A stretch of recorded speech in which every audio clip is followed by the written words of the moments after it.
Olá, amigos.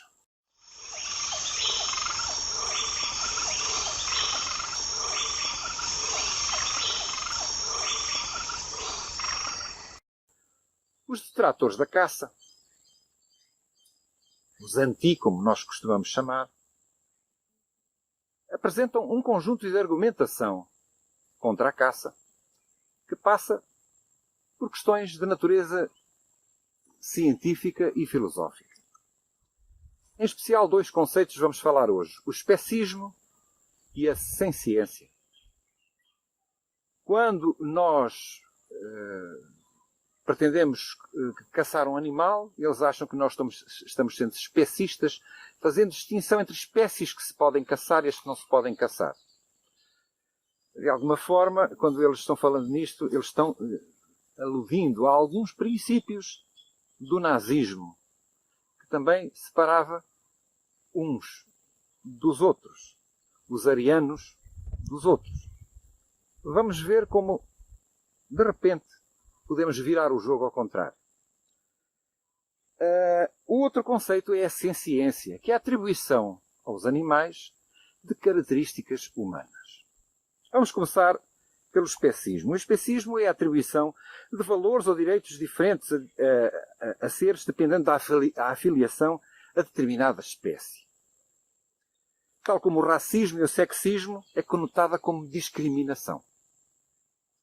O conceito veio do psicólogo Richard Ryder e foi cunhado em 1970. Atenção à data, 1970.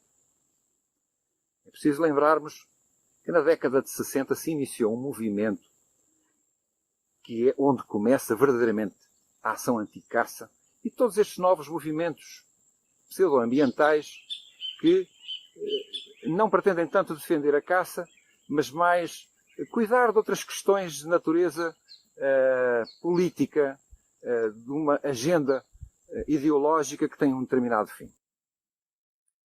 Este Sr. Richard Ryder trabalhou em laboratórios de pesquisa animal.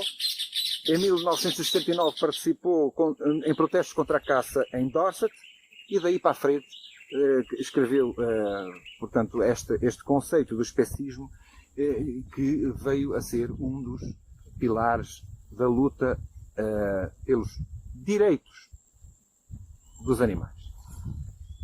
Em relação à senciência, a senciência foi mais uma invenção do Sr. Singer, que atribuiu aos animais a psicologia do ser humano. Não é propriamente uma novidade. Isso começa nos estúdios de Walt Disney, quando se começa a antropomorfizar os animais. O Pato Donald, o Mickey, são os primeiros trabalhos em que o animal é começado a tratar como ser humano. Para além de outros filmes em que sentimentos que pertencem à espécie humana e que não se reconhecem noutros animais são atribuídos, por exemplo, ao Bambi, ao Rei Leão, ao Pumba, numa relação que cada vez tem condicionado mais a cabeça dos humanos que vão assistir a estes filmes. Será inocente esta iniciativa de os vender com esta roupagem? Creio que não. A senciência, como vos disse, é, portanto, uma tentativa de antropomorfizar os animais, dar-lhes sentimentos. Um processo de fazer ganhar culpa a quem caça. Este objetivo, estes filósofos que criam tanto o especismo como a senciência, vêm corolar um conjunto de filósofos ambientalistas, entre os quais pontifica, em primeiro lugar, Arne Naess, com a sua Deep Ecology, e que já anteriormente James Lovelock, o homem que criou a teoria do aquecimento global antropogénico, aquele que diz que o carbono está a produzir aquecimento global, ele que, não há muitos anos, veio negar a verdade da sua própria teoria, apesar de que o mundo não aceita voltar atrás e corrigir esta posição, mas este senhor James Lovelock, para além da teoria do aquecimento global, ele criou a teoria da Gaia Generatrix, em que a natureza é um ser sistémico. Há um sistema de relações entre animais e natureza e que constituem o verdadeiro motor da natureza. Estamos, portanto, a falar de uma nova cosmologia, ou seja, os cientistas a brincar de Deus.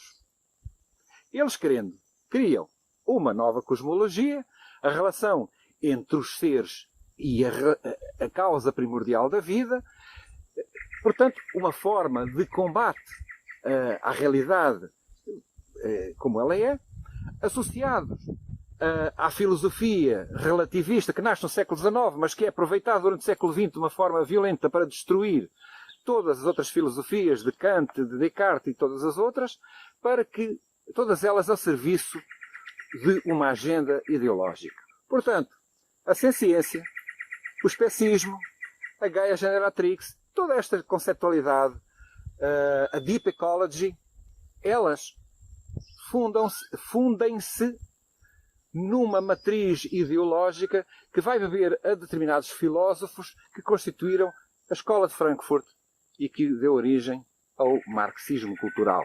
Marxismo cultural que tem uma agenda, a agenda do desarmamento. E para desarmar a população, primeiro havia que lhes tirar o direito à caça. Na verdade, eles não estão preocupados com os animais. Eles estão apenas querendo desarmar a população. Você foi um dos que foi no jogo? Lamento. Pensando em termos filosóficos, abordando a questão da natureza,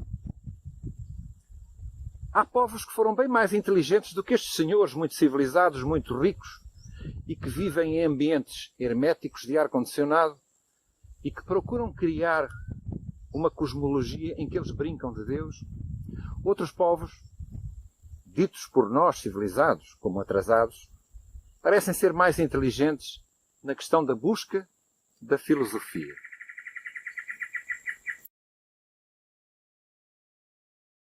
Estes povos, de uma forma extremamente inteligente, copiam a realidade da natureza. É dela que vão beber e sentir e conhecer a realidade das coisas. Aparentemente eles estão longe, não sabem biologia, não sabem matemática, não se conhecem Kant, nem Platão, nem ninguém. Mas eles talvez sejam mais próximos da verdade, pois esses povos primitivos também atribuem caracteres de sensibilidade aos animais. Não será a senciência de Singer, mas atribuem aos animais alguns sentimentos. Quem, como eu, aprendeu a caçar com eles em África, aprendeu o que é que pensava a gazela. Como é que ela pensa para que eu a consiga capturar. Mostrando a sua inteligência, quando vai caçar, interpreta que o animal pensa e sente.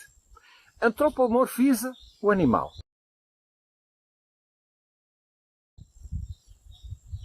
Mas ele também aprende que essa natureza, o leão pensa, a gazela pensa. Mas o leão tem que comer a gazela. O leão tem o direito de caçar a gazela. A águia tem direito de caçar a lebre. E, portanto, estes princípios do especismo e da ciência morrem pela base. Quando, na realidade, a natureza nos demonstra outra imagem. Se a ciência e o especismo são válidos, por que é que são válidos nós humanos para com os animais? E não entre animais? Acaso se tem consciência que existe esclavagismo entre animais? Não conhecem ainda o que fazem as formigas com os pulgões? Pois então veja este pequeno excerto. One master of chemical deception is the Polyergus, the slave-maker ant. Slave-maker colonies consist of two entirely different species. Rather than a mutual cooperation between species, one is a slave to the other.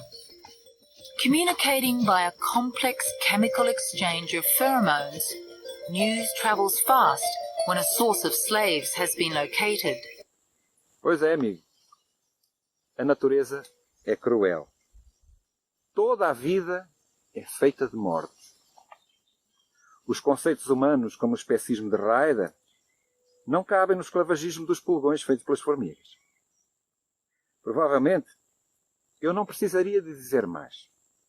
Mas africanos, índios e aborígenes, que ainda vivem em sociedades primitivas, não se enculturaram e nem vivem segundo os valores da filosofia moderna. Vivem em função dos valores da filosofia da natureza.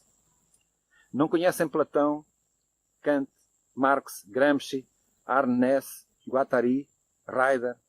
O seu filósofo de referência é o mais verdadeiro. É a própria natureza. É dela que busca um modelo e a referência, sem paradigmas relativos a ideologias. E nós, civilizados, continuamos à deriva buscando a verdade dentro de nós, enquanto ela se mostra exuberante à nossa frente, na natureza que nos cerca. Obrigado, amigos. Até à próxima.